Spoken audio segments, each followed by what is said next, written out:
Hey everybody, it's Master Gallengeist here, bringing you my review for the latest episode of Agents of S.H.I.E.L.D., The Force of Gravity. Now, I thought this episode was kind of meh, but there were some parts of it that I did enjoy. I think the biggest issue I've got with is how rushed and forced Talbot's development as Gravitron has occurred. I just don't think there's enough time for it to breathe, and they kind of needed to do something at the end. Though I think they did an interesting job of kind of facilitating more of getting inside of his head in this episode of what his kind of goals are. So, we're kind of seeing what's going on throughout this episode. We focus on pretty much what's going on the ship, and pretty much Talbot's various different activities, while Mac and Yo-Yo are trying to figure out what he's going to do next and kind of how to stop him. So a big portion that we get into is Tarian, Cassius' father, pretty much trying to break Daisy and make her out to be the destroyer of worlds and trying to offer a kind of olive branch, since she is essentially a genetically superior human, that it would be better for her to work with him and get off of the planet, which was a kind of interesting move on his part. He showed himself to be kind of a better manipulator than Cassius, and I think it did a better job of showcasing the kind of difference between Cassius and his father, and how his father could calculate Cassius into such a position that he would feel cornered and trapped on Earth. I was like, okay, that's kind of cool, but he's like, well, you're not really here physically, you're being transported to me as we speak, and he's pretty much going to make her go without sleep and without food and try and break her that way, which is like, well, screw that. And acted a little bit too arrogantly in trying to throw that off. Now, granted, I understand she's trying to meet his arrogance with her arrogance, I guess, to try and, like, fluster him and get him off power, but I did like that she was still able to control her powers enough, even in an unconscious state, to break the thing, do a kick-ass kind of thing, taking out the Remorat, and kind of just go along in the ship to try and find the rest of her teammates. So, while that's going on, we see that Deke and the rest of the S.H.I.E.L.D. agents are on the Zephyr and are trying to figure out what the whole situation's going on, when one of the agents gets pretty much crushed out of nowhere. Well, we see that Talbot and the rest of his entourage are coming up, and Deke and this other dude, the pilot, just hide, because they were swapping stories about what was going on with Ada and all that, and he was like, that's kind of crazy. I just love Deke in this episode. They've really done a good job with him throughout this season, starting us off with his introduction and then just seeing him do his wacky, crazy stuff. They're like, wow, that's really nuts, when we see one of the agents get, like, crushed by Talbot. It only threw me off because I'm like, you only noticed that one guy when Deke and the pilot guy were almost next to him. I'm like, okay, alright. But Talbot gets up, goes off, and takes the Quinjet and flies it with just his gravity powers, which is pretty badass. He's like, no, I don't need this, I just need this to breathe. And okay, they really gave him some pretty good villain stuff going on with that one. Okay. Alright. That was kind of chilling. So, we then transition to Coulson and May trying to figure out how to get out of their cell. Coulson's using his arm to try and find everything going on. They get to the search tree and all that. And they're about to do a pulse. When the door opens and we see Deke being like, there you guys are! And it's like, alright, let's get you guys out of here because Talbot's kind of crazy and kind of left off, and we kind of need to go after him. And Coulson's like, no, we gotta have to figure this out first. We gotta find Daisy and get out of here this way. And then Deke's trying to lead them throughout the ship. He's like, oh, I guess this way. Then we see the Remora, and then, I don't know, where, quaked him out. It's like, alright.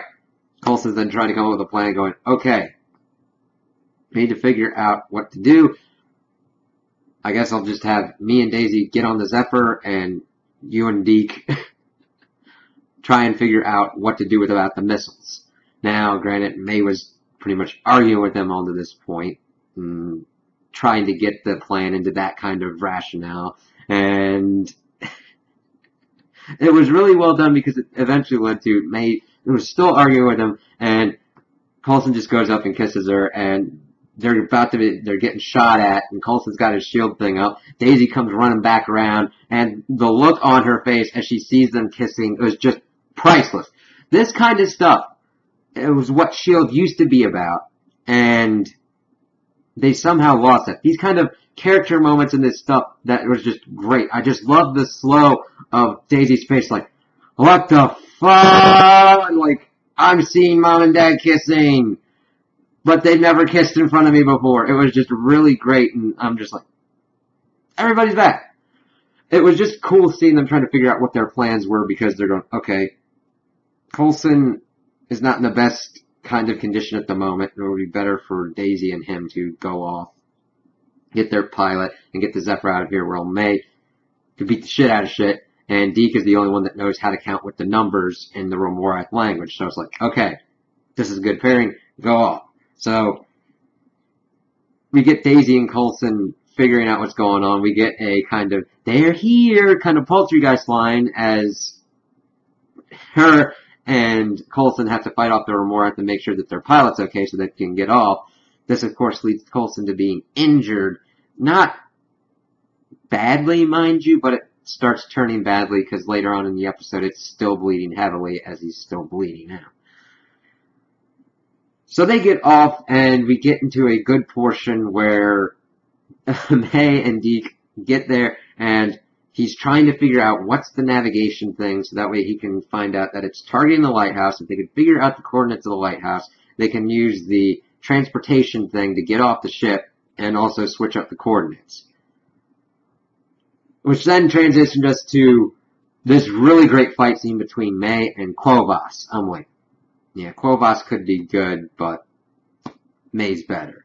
And you just see his arrogance throughout the episode. He told his Remorath people that they don't deserve this honor of being killed by our weapons. Use their own weapons against them. No. And talking about how it's dishonorable to use these kinds of guns, while he's like, I've got ionic missiles pointed at your base, so if you act like an ass, I'ma blow your shit up. No. No. So, we see Deke frantically trying to make sure that everything's all lined up, while May and Quovas have a pretty good fight scene. It's a push and pull. You get that they're pretty much on even ground to a degree. Quovas with probably more kind of strength, but I think May's experience and all that she's gone through, putting her more on an even level with him than he would like to admit. But they get to a point, Deke gets everything figured out. May gets him back up against the place that he could activate the missiles and go, well, screw you guys, activates the missiles, see it shoot off. Then we see him start turning them back around, and it's like, May and Deke get there, do their thing, and we see Quovas' ship blow up. Yeah, that's how we want this to go down. So they get back to the base, and everything's okay. We see Daisy and Coulson figure that out. That's, of course, when Coulson collapses. The other portion of the episode deals with Talbot and what he's doing, and also Mac dealing with Fitz and Simmons on what's going on with the centipede. And they're kind of cagey and don't give Mac all the information, and Fitz is kind of just being very non-confrontational with him and just giving whatever basic answers that he can to make sure that he doesn't flare up another fight. And Simmons is like, everything okay? He's like, yeah, don't worry, we'll be able to fix it later. So, which then brings us to what they're trying to do with the Centipede serum, because they figure out that they've got the odium because they're thinking of other ways to take out Talbot, since he's going further and further into a crazy state. And they come up with the idea of using the Centipede serum as a fast delivery vehicle for the odium. I don't really like that kind of endgame goal. I think that the writers could have done a better job of figuring out a better way to take out Talbot, but it's what they had, and they wanted to present a choice of either save Coulson or kill Talbot.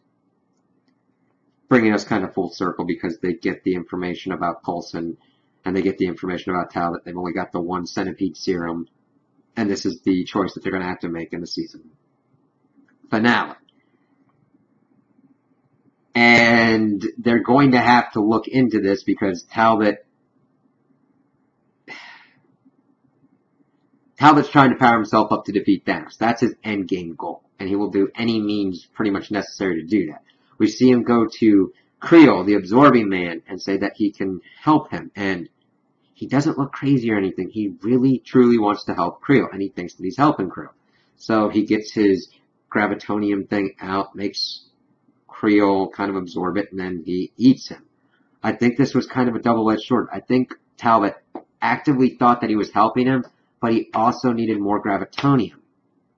So he used Creel to absorb and become another portion of Gravitonium for him to power himself up. We then see him go to his house where his family's at and trying to show his son that he's a superhero and that he's going to do good, showing off his control of his power. But then he starts losing his cool because he believes that his wife betrayed him with all that you must comply and your compliance will be rewarded, and talking to S.H.I.E.L.D. behind his back. And he pretty much does a kind of Vader-ish move, slamming her against the wall, scaring their son. Then we get into Mac and Yo-Yo being able to get there, and he just keeps showing off more control of his power, taking off and smacking down the cars, taking bullets and just redirecting them again, and his son comes out and he's scared. Yo-Yo tries to run up, but of course he's got a gravity field around that stops that, and he's telling his dad to stop because he's freaked out with what's going on with his mom. He's like, listen, I'm going to prove to you that I'm a hero, and I'm just trying to give him a warning. And I like that kind of aspect. He's thinking, it shows us a little bit more of the thought process that's going on in Talbot's mind, that he does not want to hurt or injure or kill these people. Talbot does. We don't know how much influence any of the other people that he has now absorbed is now exerting over his personality and his control.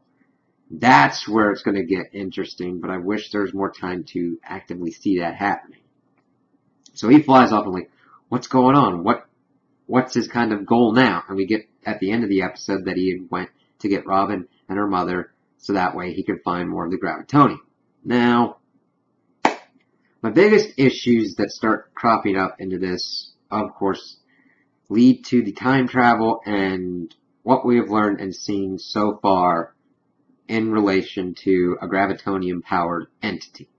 When Ruby died, she fucking pulsed out. That was only like 8% of the Gravitonium. What happens if they kill Talbot? That would crack the Earth apart.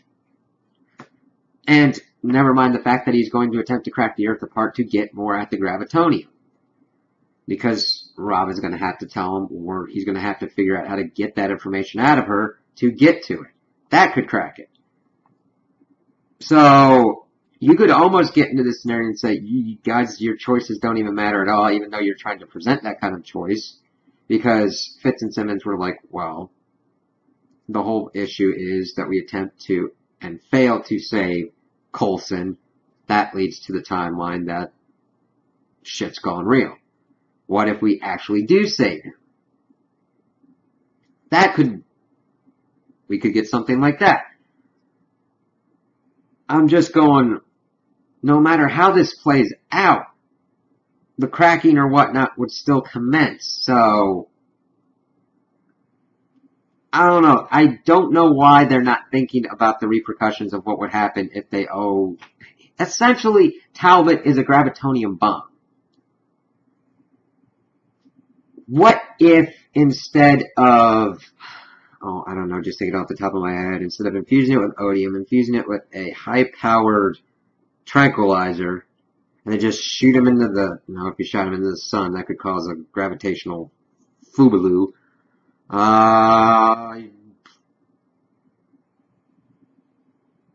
What if they didn't, God, Okay, now I'm going into different things that they could have done to stop this. They could have kept that fear dimension thing open and just pooped him out there. Or they could figure out a way to get the Ghost Rider back and just have him drag him to the Hell Dimension. There's a lot of different ways that this could, like, play out.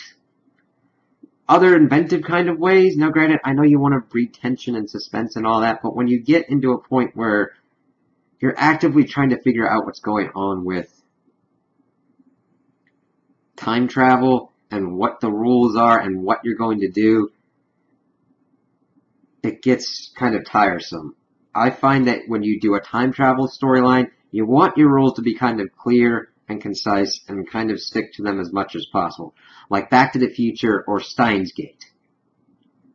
So we'll have to see what goes on with this and how they kind of wrap up this season. I thought there were some good parts, mainly with Coulson and May and Daisy's expressions and all that, kind of harkening back to earlier characterizations of the characters. But overall, I just want this to be done and see where we're going next. And I heard that S.H.I.E.L.D. has been renewed, but it has been renewed for a shortened season to 13 episodes. That's kind of worrisome for me, because they better, if it's that much shorter, I want to know, one, why it's that much shorter, and if it's that shorter because they're going to be ending the show, they better do an effective way to close out the character arcs. The only reason this gets kind of different than that is because Infinity War affects it so much. This is why I wish we had gotten both of the Infinity War parts at around the same time. Because it really messes with any movies and shows that continue after it, and once Thanos' snap has been brought into effect, that greatly affects who's on the cast of the show. So, are we going to be losing half of the cast? What's going on with that? So we'll have to see what they tell us and what they tease with the next season and when it's coming and all that. So I just am looking forward to the resolution of the season, and hopefully they can bring it to a satisfactory conclusion. So those are my opinions on the episode. Tell me what you guys think in the comments below. If you liked it, if you didn't like it, if you agree with me, if you disagree with me. Also, like and subscribe, and I hope you have a good day.